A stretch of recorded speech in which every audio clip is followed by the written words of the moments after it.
ஆண்டவராகிய இயேசுவின் நாமத்தில் உங்களை அன்போடு கூட வாழ்த்தி வரவேற்கிறேன். இந்த தெய்வீக நேரத்தின் நிகழ்ச்சியின் மூலமாய் உங்களோடு நான் பகிர்ந்து கொள்வதில் மிக்க மகிழ்ச்சி அடைகிறேன்.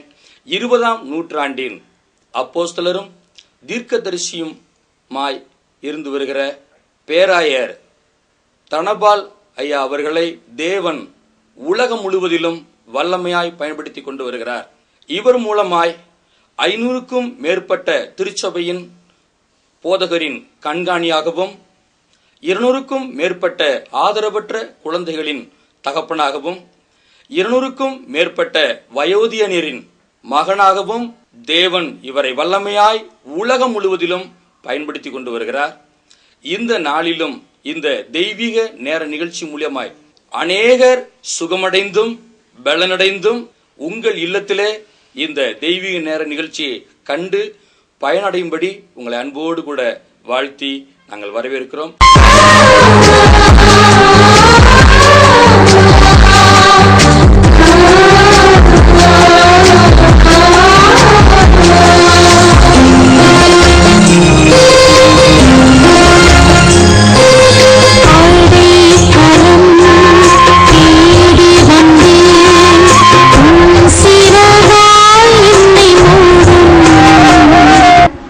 வெளிப்படுத்தல் 1:4 எடுத்து பாருங்கள். யோவான் ஆசியாவில் உள்ள 7 சபைகளுக்கு எழுதுகிறது. என்னன்னு?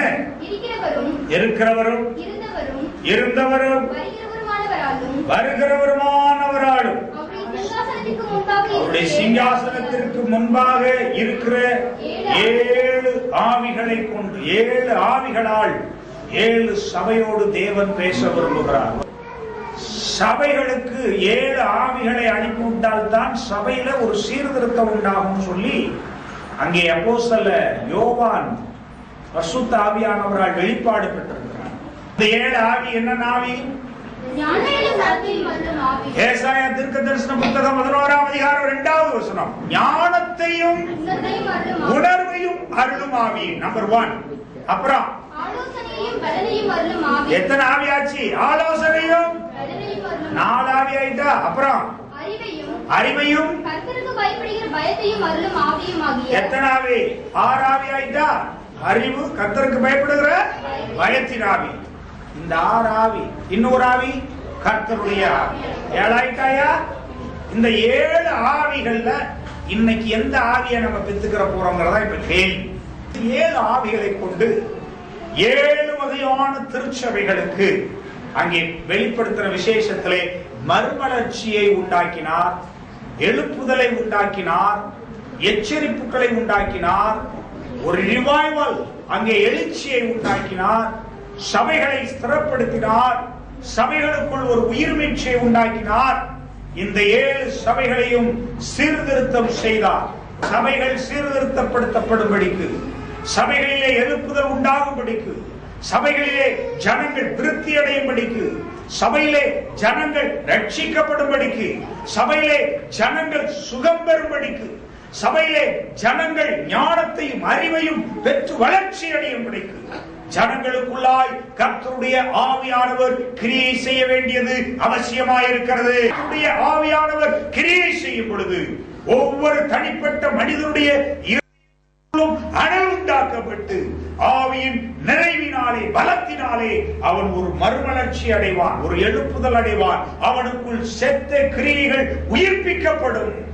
ஆவியிலே செத்து கொண்டிருக்காதபடிக்கு நம் ஆவியை அனல் மூட்டி எழுப்பி விட வேண்டும் என்று பரிசுத்த ஆவியானவர் விரும்புகிறார். ஆகவேதான் இன்றைக்கு உங்களுக்கு தெளிவாக இந்த வசனத்தின் மூலமாய் கர்த்தருடைய ஆவியானவர் பேசிக் கொண்டிருக்கிறார். சரி, 7 சபைகளுக்கு அவர் 7 விதமான ஆவிகளையும் அப்படியே சபைக்குள்ள அனுப்புறார். ஒவ்வொரு சபைக்கும் ஒரு சில ஆவி தேவைப்பட்டது. அந்த ஆவி போய் தான் அந்தந்த சபைகளுக்கு எழுப்புதலை கொடுத்துச்சு.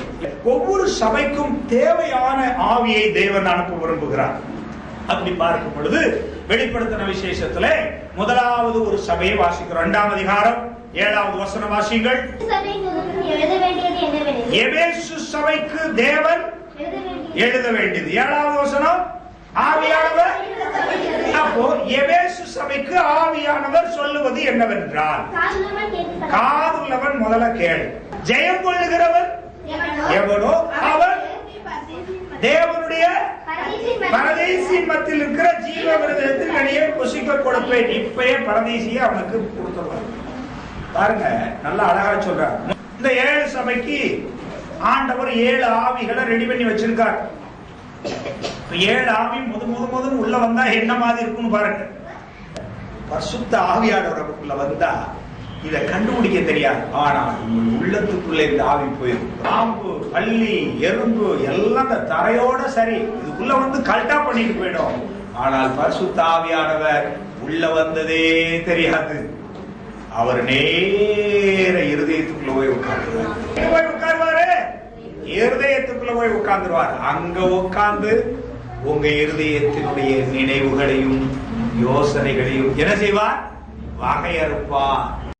எபேசு சபையை கட்டினது யார்? இந்த சபை எங்கே இருக்கிறது என்று கேட்டால், இந்த சபைதான் எபேசியருக்கு எழுதிய நிருபம் இருக்கு இல்லையா, அதுதான் எபேசு சபை.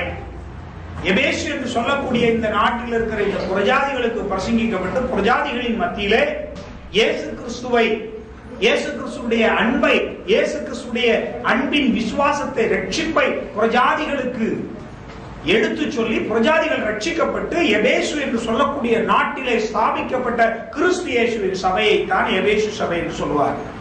இந்த சபையை யார் கட்டினா அப்படின்னு சொன்னா, அப்போஸ்தலர்களின் எடுங்க 18ஆம் அதிகாரம் 18வது வசனத்தை வாசிங்க. பவுல் அநேக நாள் அங்கே தரித்திருந்த பின்பு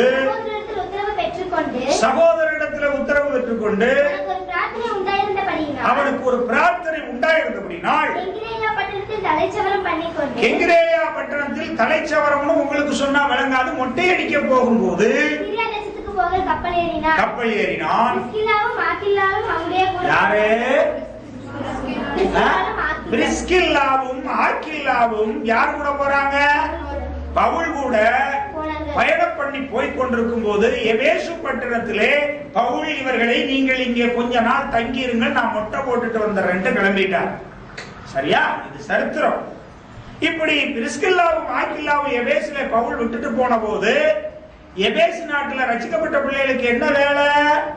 ரட்சிக்கப்பட்டவன் ஜெபம் பண்ணுவான், அப்புறம் வேற ஊழியம் செய்வான், அப்புறம் பாட்டு பாடுவான், அப்புறம் சபையை கட்டுவான். இதுதான ரட்சிக்கப்பட்டவங்க செய்வோம். பிரிஸ்கில்லாவும் ஆக்கில்லாவும் அவரோட இந்த கணவனும் மனைவியுமா போனான். இத்தாலியாவிலிருந்து புதிதாய் வந்திருந்த பொது தேசத்தானாகிய ஆக்கிலா என்னும் நாமமுள்ள ஒரு யூதனையும் அவன் மனைவியாகி பிரிஸ்கில்லாவையும் அங்கே கண்டு. வாஸ்தீங்களா? கணவனும் மனைவியுமாகி இவர்களைத்தான் அப்போஸ்தலர் பவுல் எபேசு பட்டணத்தில் விட்டு போகும் பொழுது 8ஆம் அதிகாரம் 24வது வசனத்தை எடுத்து வாசித்து பாருங்கள். அங்கே ஒரு யூதன் அப்போலோ என்று சொல்லக்கூடியவன் இயேசு கிறிஸ்துவுடைய நாமத்திலே ரட்சிக்கப்பட்டு கிறிஸ்துவை குறித்து திருஷ்டாந்தமாக அந்த எபேசு பட்டணத்திலே போதகம் பண்ணி கொண்டிருக்கிறதை ஆக்கில்லாவும் பிரிஸ்கில்லாவும் கண்டு, அப்பொழுது பட்டணத்தில் பிறந்தவனும் சாதுரியவானும் வேதாகமங்களில் வல்லவனுமான சாதுரியவான் வேதாகமங்களில் வல்லவன் அப்போலோ என்ற பெயர் கொண்ட ஒரு யூதன் எங்க வந்தான்? எபேசுக்கு வரான். ஏற்கனவே அங்க யார் இருக்கிறா? ஆக்கில்லாவும் பிரிஸ்கில்லா புருஷனம் கொண்டாட்டி அந்த ஊர்ல தங்கி இருக்கிற போது சாதுரியவான், வேத வசனத்திலே வல்லவன், ஒரு பெரிய பிரசங்கியார். ஆக்கில்லாவும் பிரிஸ்கில்லாவும் அங்கே இருக்கிறார்கள். அங்கே ஒரு வேத பண்டிதன் சாதுரியவான். அவன் யார்? யூதன். அவனுடைய பெயர் என்ன? அப்போலோ. வாசிங்க.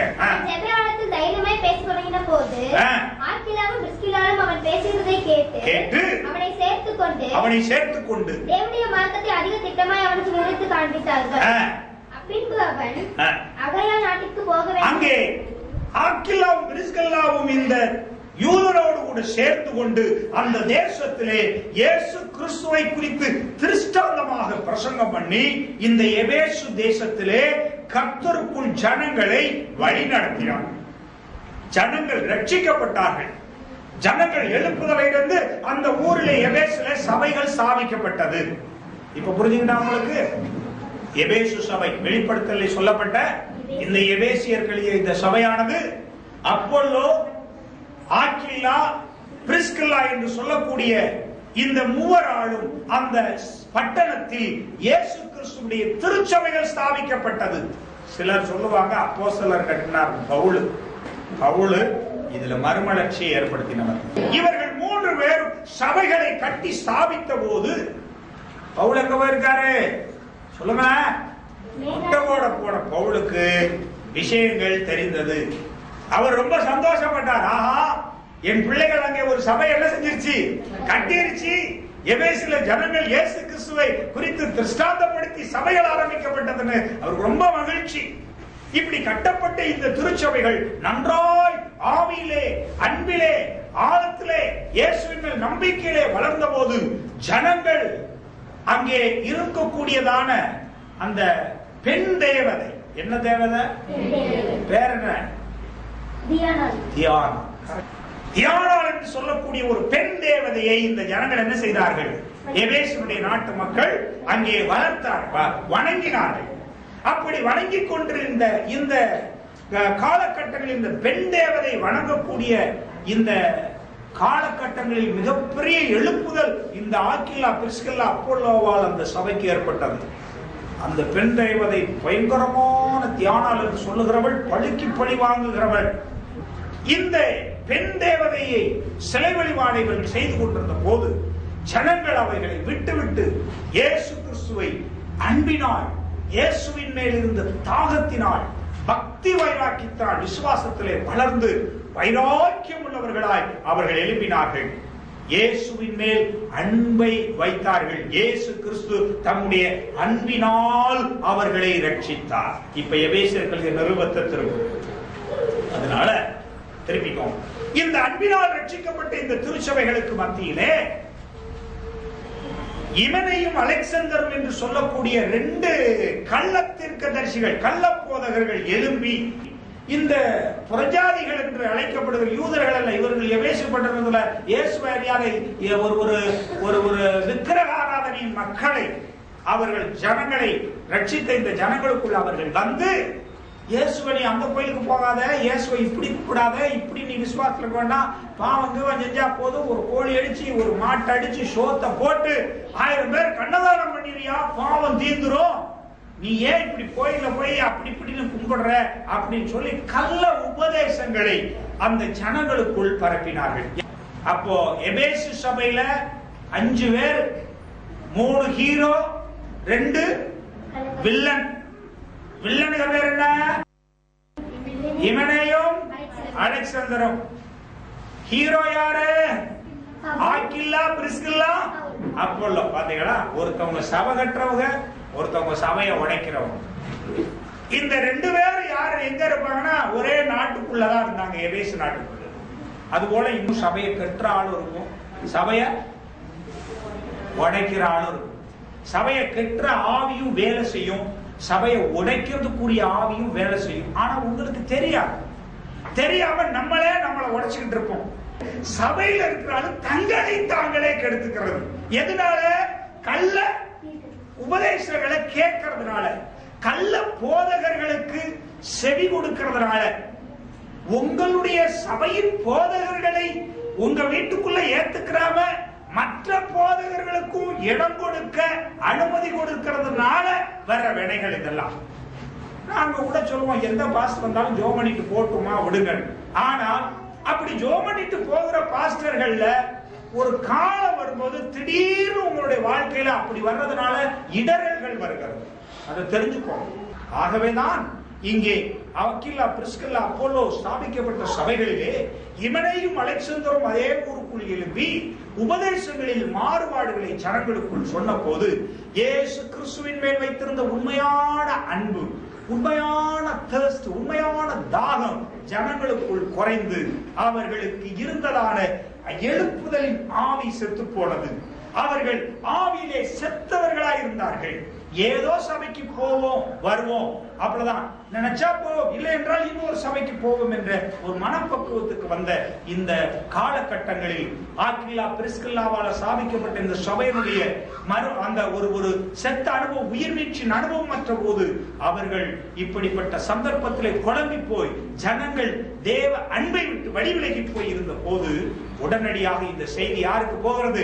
சிறைச்சாலையிலே அப்போஸ்தலர் பவுல் இருந்த போது அப்போஸ்தலர் பவுலுக்கு இந்த செய்தி அனுப்பப்படுகிறது. உடனே பவுல் என்ன செய்கிறார்? இதை கேட்ட உடனே ஆவிக்குள்ளாகிறார். அவரை கர்த்தருடைய ஆவியானவர் உடனே நிரப்புகிறார். அந்த ஆவியானவர் தான் முதலாவது ஆவி. என்ன ஆவி? ஞான ஆவி. அப்போஸ்தலர் பவுலை நிரப்பினார். அவர் நிரப்பின உடனே இந்த புஸ்தகத்திலே இந்த ஜனங்களுக்குள் நடந்த சம்பவங்கள் எல்லாம் அவருக்கு உணர்த்தப்பட்டது. இப்பொழுது ஞானமும் உணர்வுமாகிய அந்த ஆவி அப்போஸ்தலர் பவுலுக்குள் இறங்கினது. அவர் இந்த சபையை கட்டவில்லை, இந்த சபைக்குள்ளாக ஸ்தாபிக்கவில்லை. இந்த சபைக்குள் இருக்கக்கூடிய பிரச்சனைகள் நடக்கும் போது அவர் வேறு ஒரு நாட்டிலே இருக்கிற சிறைச்சாலைக்குள்ளே இருக்கிறார். இப்படிப்பட்ட சந்தர்ப்ப சூழ்நிலைகளிலே இந்த சங்கதிகளை கேட்டவுடனே ஆவியானவர் அங்கே அப்போஸ்தலர் பவுலுக்குள்ளா இறங்கின போது அவன் ஆவிக்குள்ளாகப்பட்டு உடனடியாக நிருபத்தை எழுதுகிறான். அப்படி எழுதும் போது அந்த நாட்டில் நடந்த அத்தனை சம்பவங்களை ஞாபகப்படுத்துகிறான்.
இந்த தொலைக்காட்சியை பார்த்துக் கொண்டிருக்கிற என் அன்பு நேயர்களே, ஆண்டவர் இயேசு கிறிஸ்துவின் இணை நாமத்தில் உங்களை நான் வாழ்த்தி வரவேற்கிறேன். விசேஷமாக கடன் பட்டு குடும்பம் சீரழிந்து கொண்டிருக்கிற எண்ணற்ற மக்களின் அழைப்புகளை நான் கேட்டு, என்னிடத்தில் ஜெப குறிப்புகளை கேட்டு நான் அதிர்ச்சி அடைந்தேன்.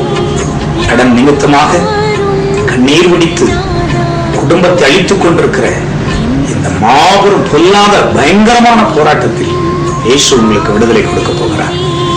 ஆகவே எனக்கு அநேகர் கடன் பிரச்சனைக்காக ஜெபிக்கும்படி கேட்டுக்கொண்டார்கள். வீடு கட்டுவதில் வாங்கின கடன் திரும்ப கட்ட முடியவில்லையா? தொழிலுக்கு வாங்கின கடன் திரும்ப கட்ட முடியவில்லையா? பிள்ளைகளின் படிப்புக்காக வாங்கின கடன் திரும்ப கட்ட முடியவில்லையா? திருமண காரியத்திற்காக வாங்கின கடன் கட்ட முடியவில்லையா? மற்றும் சில குடும்ப தேவைகளுக்காக வாங்கின கடன்கள் எல்லாம் கட்ட முடியாமல் அவமானத்தையும் நிந்தையும் சகித்துக் கொண்டு சமாதானம் இல்லாமல் ஓடி தவிக்கிறீர்களா? கவலைப்பட வேண்டாம். உங்களுக்காக நான் ஆண்டவரிடத்தில் நான் ஜெபித்து, கர்த்தரிடத்திலே கடன்பட்டவர்களுக்காக நான் ஜெபித்த போது ஆண்டவர் சொன்னார், என் பிள்ளைகளை நான் ஆசீர்வதிக்க விரும்புகிறேன். கர்த்தரின் ஆசீர்வாதம் ஐஸ்வர்யத்தை அளவில்லாமல் கொடுக்கும், அதனோடு அவர் வேதனை கூட்ட மாட்டார் என்று வேதம் சொல்லியிருக்கிறது. ஆமன்மானவர்கள், ஆகவே நீங்கள் இந்த பிரச்சனையிலிருந்து விடுதலை பெற வேண்டுமானால் உங்களுக்கு நான் ஆண்டவர் எனக்கு கொடுத்த ஒரு திட்டத்தை நான் அறிமுகம் செய்ய விரும்புகிறேன். ஏழைக்கு இறங்குகிறவன் இறைவனுக்கே கடன் கொடுக்கிறான் என்று, அவன் கொடுத்ததை அவர் திரும்ப கொடுப்பார் என்று நீதிமொழிகள் 19ஆம் அதிகாரம் 17வது வசனத்தில் அருள்நாதர் இயேசு கிறிஸ்து வாக்கு கொடுத்திருக்கிறார். இதை நீங்கள் நம்ப வேண்டும். ஏழைக்கு நீங்கள் இறங்க வேண்டும். அப்பொழுது நீங்கள் இறைவனுக்கே கடன் கொடுக்கிறீர்கள். இதுவரைக்கும் கடன் நீங்கள் வாங்கினீர்கள், இப்பொழுது நீங்கள் கொடுக்க போகிறீர்கள். நீங்கள் ஆண்டவருக்கு கடன் கொடுக்கிறவர்களாக உங்களை அவர் மாற்றுவார். அப்படி நீங்கள் ஆண்டவருக்கு கடன் கொடுத்தால் அவர் உண்மை உள்ளவர், திரும்ப உங்கள் கடனை கொடுப்பார். திரும்ப உங்கள் கடனை கண்டிப்பாய் கட்டி தீர்ப்பார். ஆமன்பானவர்களே, அவர் அப்படியே செய்வார். நீங்கள் செய்ய வேண்டியது என்ன தெரியுமா? இன்றைக்கு எங்களோடு தொடர்பு கொண்டு இந்த விளம்பரத்திலே கீழே வருகிற தொலைபேசி எண்ணுக்கு நீங்கள் தொடர்பு கொண்டு உங்கள் முகவரியை எங்களுக்கு அனுப்பினால் உடனடியாக உங்களுக்கு நாங்கள் இந்த திட்டத்தை குறித்து அறிமுகம் செய்கிறோம்.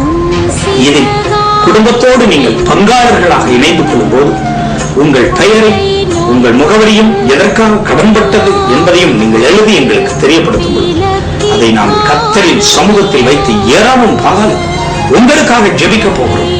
கர்த்தர் ஜெபத்தை கேட்டு தம்முடைய வசனத்தில் சொன்னது உண்மையானா உங்களை அவர் ஆசீர்வதிப்பார். நீங்கள் செய்ய வேண்டியது என்ன தெரியுமா? உடனடியாக எங்கள் தொலைபேசிக்கு தொடர்பு கொண்டு இந்த ஃபார்மை நீங்கள் வாங்கிக் கொள்ளுங்கள்.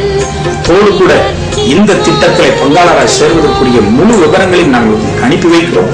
அதில் நீங்கள் பெற்றுக்கொண்டு விசேஷமாய் கர்த்தர் உங்கள் ஆவியை ஏவினால் நீங்கள் உங்கள் நன்கொடைகளையும் கூட செலுத்தி இதில் பெயர் பதிவு செய்து கொண்டு ஆசீர்வாதத்தை பெற்றுக் கொள்ளுங்கள். அருள்நாதர் இயேசு கிறிஸ்துவின் கிருபை உங்களை அற்புதமாய் ஆசீர்வதிக்கும். உங்களுக்காக ஜெபிக்க போக ஆண்டவரே, இந்த தொலைக்காட்சியை பார்த்துக் கொண்டிருக்கிற உம்முடைய பிள்ளைகளுக்காக நான் ஜெபிக்கிறேன் சுவாமி.